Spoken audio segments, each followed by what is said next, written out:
आपने बहुत बारी डॉक्टरों के द्वारा या फिर सोशल मीडिया पे या जब आप डिस्कशन करते हैं तो ये बात सुनी होगी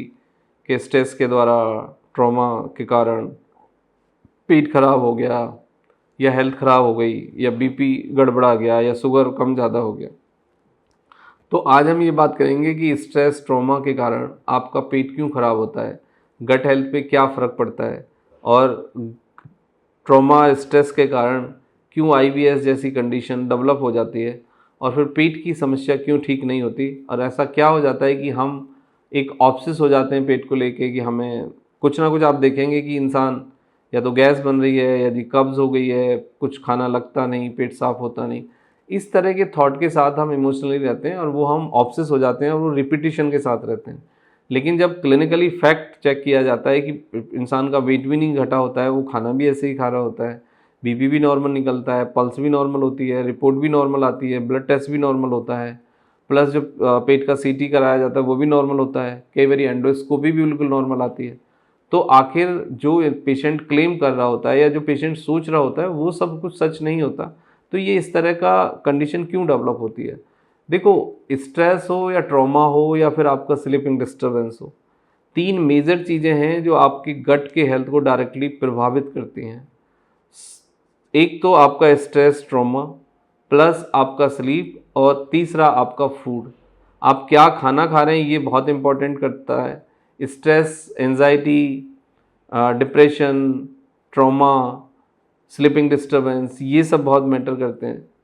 और सबसे बड़ी चीज़ है कि जब हम ऑब्सेस हो जाते हैं और एक चीज़ के पीछे हम जब लगे ही रहते हैं तो फिर जैसा कहते हैं ना कि जैसा आप सोचते हो, जैसा आप देखते हो, जैसा आप पढ़ते हो, वैसा ही आप हो जाते हो। तो सोशल मीडिया से फिर हम यदि पेट की दिक्कत है तो कुछ ना कुछ हम मान लेते हैं कि भाई आईबीएस हो गया, या कोई हमें बोल देता है। इवन बहुत सारे आपने देखा होगा डॉक्टर भी कैजुअली बात कर देते हैं कि ये हो सकता है। ये हो सकता है का मतलब कभी भी ये नहीं होता कि ये कंफर्म है कि आपको ये प्रॉब्लम होगी। यानी डॉक्टर को भी नहीं पता आपको क्या है, वो एक पॉसिबिलिटी है, एक थ्योरी है कि आपको ये हो सकता है, मतलब जैसे कि आईबीएस हो सकता है। That is a only theory. किसी भी टेस्ट से या आपके जो सिम्टम्स हैं उसके आधार पे एक फाइनल डायग्नोसिस स्टिल डॉक्टर ने नहीं बनाई है कि आपको आईबीएस है या नहीं है। यदि आपकी फाइनल डायग्नोसिस बना दी है डॉक्टर ने और उन्होंने कंफर्म कर दिया है कि आपको बिल्कुल आईबीएस है, तो ही आप सोचें आईबीएस है, otherwise don't think about the IBS. आपने देखा होगा कि कई बार जब कोई एक्सीडेंट हो जाता है, ट्रॉमा हो जाता है, लॉस हो जाता है,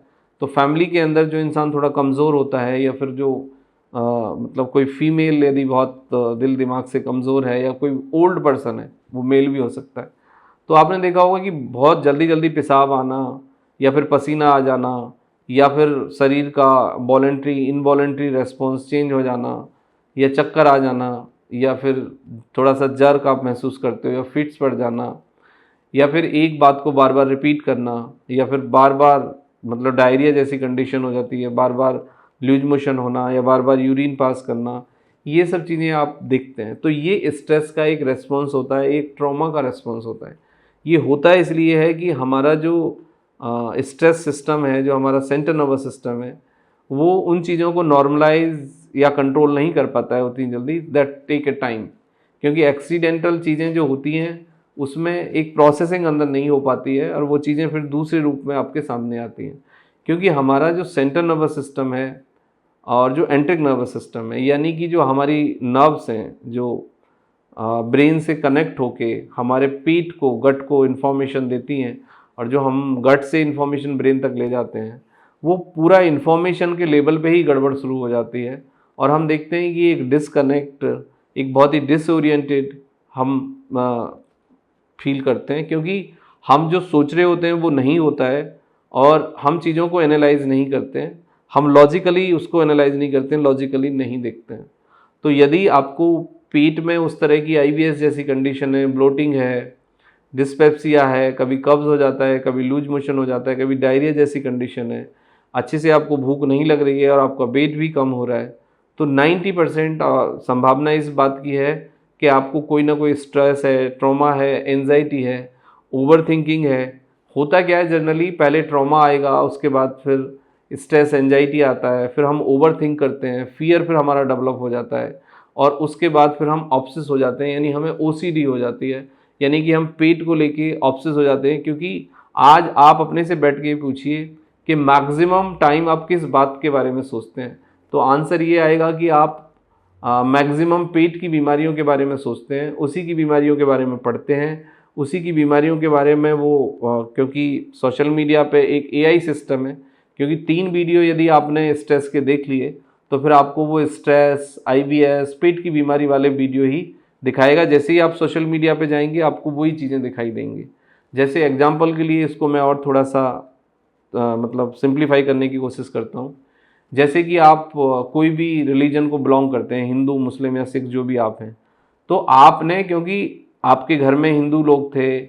या मुस्लिम लोग थे, उनका जो कल्चर था, उनकी जो एक्टिविटीज़ थी, उनके जो कपड़े थे, उनका जो खान पान था, वो आपने ऑक्यूपाइड किया है। तो जो आप सोचते हो, जो आप देखते हो, जो आप बिलीव करते हो, वही आप हो जाते हो। जैसे आप हिंदू मुस्लिम या कोई भी रिलीजन को आप बिलोंग करते हो, आप हिंदू मुस्लिम हो गए, उसी तरीके से यदि हम आईबीएस के बारे में सोचेंगे, पढ़ेंगे, देखेंगे,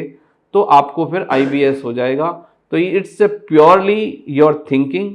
यदि आप अपनी थिंकिंग पे काम करें, उसको डाइवर्ट करें, उसको लॉजिकल करें और पॉजिटिव एंगेजमेंट लाइफ में तलाशें, तो इसको डील किया जा सकता है। आईबीएस में ट्रीटमेंट के साथ साथ काउंसलिंग बहुत इंपॉर्टेंट है। ये चीज़ें वीडियो में जो मैंने बताई हैं ये आपको डेफिनेटली मदद करेंगी, लेकिन 1 बाय 1 स्टेप आप अपनी कंडीशन को एनालाइज करिए, वीडियो को पूरा देखिए और खुद से समझने की कोशिश करिए। जब तक स्ट्रेस कम नहीं होगा, एंजाइटी कम नहीं होगी, आपका ऑब्सेसिव एटीट्यूड कम नहीं होगा, और जब तक आप सोशल मीडिया से पढ़ के इन्फॉर्मेशन को ओवरलोड करते रहोगे, ये मानते रहोगे कि आपको आईबीएस है, तो आपका बिलीव ही आपका दुश्मन बन जाएगा। जैसे आपने देखा होगा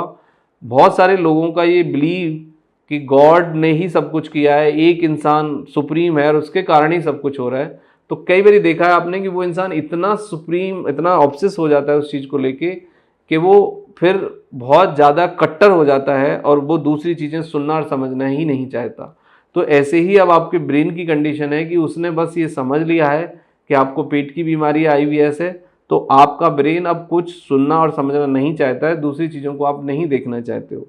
तो आपको अपना बिलीव चेंज करना होगा,